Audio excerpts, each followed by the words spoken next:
Hey Mag, Hey Kate, what's up? How are you? good. How are you doing? Good. I miss seeing your face, but at least we can do this I know I virtually. was just about to say it's good to see your face, but I miss the in-person face. I know, even though you're like 3 blocks. I know. And we That still see each other's face like pretty often now. it's true. It's true. So I think we just wanted to hop on here, right, and kind of talk about like what we've been up to. Hmm. So Maggie and I just kind of wanted to, yeah, like start spreading yoga during quarantine virtually to everyone. So we've been using Instagram and kind of like playing around with how we could do that. And we sort of saw that we were doing the same thing. And so we were like, hey, let's like try doing something together. And so from that, like pretty quickly, I would say, our Wake Up From Within morning yoga sessions on Mondays was born, right? And then we Hmm. kind of from there wanted to spread that to a YouTube channel. So Maggie was like, "Hey, do you think we could like post these on YouTube so we can share them with people who don't do Instagram?" And so here we are. Yeah, it's been interesting and it's exciting because YouTube, I think, is it safe to say, Kate, that that's a new tool for you too? For sure. It's like Yep, the oldest tool, right? Like the I know. oldest tool, and like somehow it's coming back around, or maybe we just didn't know that it. I don't know. Maybe. I don't know. Maybe it's Yeah, us. we kind of did it backwards. It's like we did the Instagram live things first and then, like you said, headed off to YouTube. So it's a new venture and I think I mean, I'm excited about it so far. It's been a lot of fun. Yeah, for sure. So with that, we kind of just wanted to pop on here and introduce ourselves. So like I said, I'm Kate and Maggie is Maggie? Maggie. And we both live in Boston. And so we both practice yoga together at a local studio here. And from there, during quarantine, we've been practicing a lot out of our house. And yeah, we kind of just like have been forced to record ourselves doing yoga, which is weird Hmm. weird at first, but I think it also helps you learn about yourself and just lets you reflect on like what you're putting out there. And so I think initially weird has been like really super helpful and interesting and good to help us both grow as yoga teachers. So with that, we have like a little game that we wanted to play. And so do you want to go first or do you want me to go first? I'll pull first. How about Okay. that?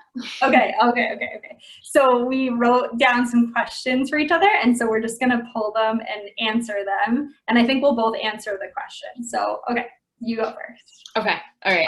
I'll answer first. You'll enter first? Okay. All right. What is your favorite yoga pose and why? Oh, can I say child's pose? You can say child's pose.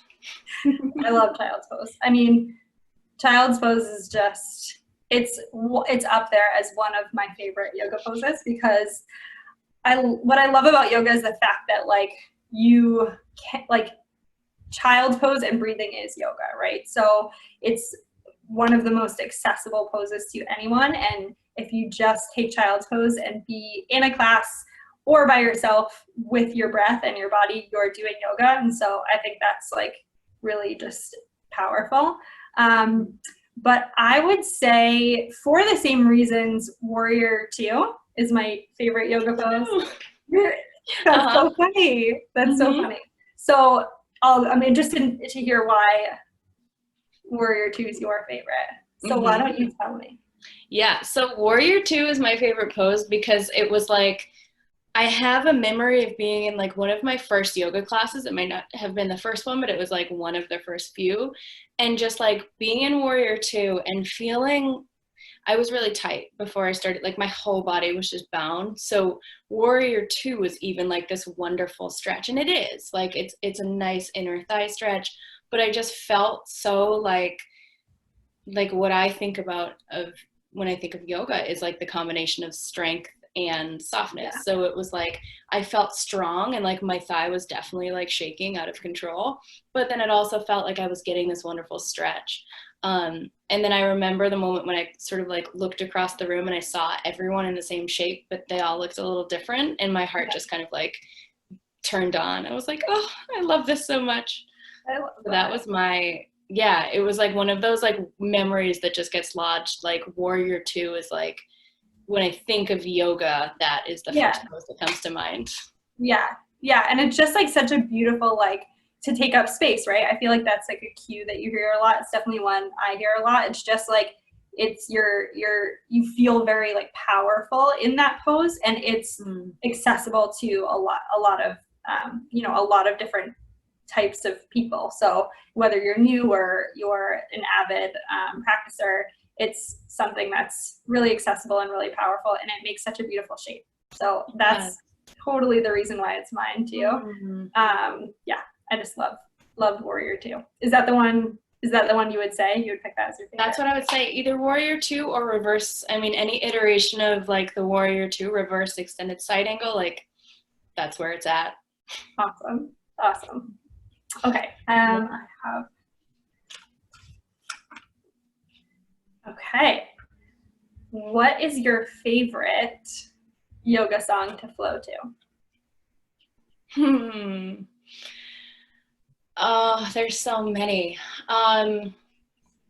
Okay. I could not narrow it down either. Yeah, so I have a couple. That's hard because like, like the what is your favorite question like changes, like what is your favorite movie? What is your favorite song? Like for me, I'm always changing that. Yeah. The first thing that came to mind actually was the Hippie Sabotage song Om. Okay. Heard that one? I don't know that I know that one. I know a couple of their songs, but I don't know if I know that one. Yeah, I'll send you it. It's good. It's like a vibey kind of just like a trancey sort of cyclical song that just like it gets me right into the zone. So I always put it when I'm making class playlists, it's always at like the sun salutation part of the flow. I know. Sometimes it's so hard to deviate from those, like the ones that you gravitate to, they're like constantly on my playlist. I know. I have little variety. Yeah. I'm like, people must be sick of it. They either love this or they're like sick of this shit. So I would say for mine, okay, so I have a couple, but when I think about this, it's always something like I remember a specific like moment or like yoga like experience tied to every single one of these songs. And so I think that's what does it for me. Like if I have like a really beautiful practice or a beautiful moment or thought during a yoga practice, then that song like will stick with me. And then that I'm like constantly trying to probably recreate it or something by playing the song. So I had 4 that I was thinking of. So Circles by Post Malone, because it's trancey and like it just like I don't even know if I know the words. I just like love the sound in the background of my practice. The other one I was thinking of was Baba Hanuman by Krishna Das, which is very like it's very yoga, I feel like, but for the same reason, it's just like beautiful sounds in the background of my class, of my practice. And then Free Spirit by Khaled is one that I have a lot on my playlist, and I love the words to that one. I think the first time I heard that song was when I was on one of your playlists, and I really liked it. Yeah, it's a good one. Shoot, I can't remember the 4th one I was thinking of. So, the 4th one was is Almost. It's that Hosier. It's called Almost Sweet Music, I think. But that one always reminds me of teacher training. Oh, that's right. With our teachers together, I think is the first time that I heard that song when we were all in like a circle. I love that song. So it takes me back there. Yeah, good choices. Yeah. I feel like I need to come up with some more favorites in like the back of my mind that I'm ready to go. Like you said, like the word favorite is hard, so I'm sure those will I'm sure those will change, or maybe like that list will just grow into more, like that would be the best thing. They just keep growing into a playlist full of like amazing experiences that I can relive every time I hear the song. So I see a rock and flow theme coming. yeah. Oh, that'd be a good one. Thanks for that. All right. Right. It's me. Okay. What is your go-to mantra? This is a good one. I don't know that I have like I don't have like a specific mantra that I like attach my practices to necessarily, but I feel like it's more of like a theme for me, and it's probably fairly common, but for me it's like it's the like from within, like just like our kind of Monday morning was born out of. It's like the place inside of you that is safe, right? So I feel like for me for a long time, and you know, still I do this, and a lot of people do, and it's common, but like when something's not feeling right, you're looking for like this outside thing to like pull in to like complete you or to make you happy or whatever. And really, like before I got into yoga, I did that a lot. Like I kind of just was, you know, looking. And it wasn't until I really started practicing yoga that I kind of just learned about like, just go within, like just sit and be quiet and know that you're fine. Like in this moment, if you close your eyes with your body, with your breath, like you're good. And like sometimes we make it complicated, and it's just that simple. And so it's hard, it's super hard to do, right? To like, it's easy to say, it's hard to do. And so every time I come to the mat, whether it's to teach a class or to take a class, it's an opportunity to remind myself. It's an opportunity to go within. And so it's I don't know what that mantra is, but that's what it is. It's like you are all you need, or something like that. You are what you're looking for. Yeah, you are what you're looking for. Yeah. So now that you just said that, you are the magic is like something that I feel like I've read before, posted before. You are the magic is something that I've said, and that's what I feel like. Like that's what I feel like it would be if I could put all that into words. Is like you're the magic you need to do whatever it is that you want to do. Oh, I love so I'm sorry you had to go there with me, but no, we got to it. That was incredible. You are the magic. That's it. You are the magic. That's beautiful. I think mine was sort of like folded into something that you said there, which is be here now, which is one of those, like, again, like really you hear that all the time. But for me, again, it was tied to one of the memories that I had at this was like my first yoga studio when I lived in Rhode Island. It was on the wall in like bright blue letters, which is be here now. And as a new practitioner, I never really understood at first, like the set your intention for class piece. And I would always be like looking around like, I don't know what my intention should be, but be here now was always right in front of me. So I picked it every time. And now I would say like, it's everything. It's like 90%, I would say like 95% of the time that I set an intention for my practice or for my, before I start to teach, it's be here now. Because like you said, it's like when you are present, standing in your feet, standing in your breath, like you're not anywhere else. You're not looking for anything else. You're not pulling for anything else. You are standing in your magic. So yeah. And do you find like throughout the day when you're not practicing yoga, is it something that you like that you say to yourself, or do you like, is it some variation of that you're like when you're having a tough day, like, oh, like just be here now? Yeah, that's exactly it. It's one of those things. I think there's a Sanskrit word for it in japa meditation. When you've said the mantra so many times, it's just like ingrained and you just like say it subconsciously. I don't know the terminology, but it's gotten to that point where like, yeah, when I'm like off somewhere, it's either be here now, or I'll say something really simple like, you know, my feet are on the ground. I'm sitting in my chair, like something simple to get back to that Yeah. concept of like, yo, you've got to get back to yourself because all of the energy is like, you need to Yeah. be more here. Yeah. Yeah. Yeah. Awesome. All right. I think I have one more. Last one. Okay. Last one. Okay. Okay.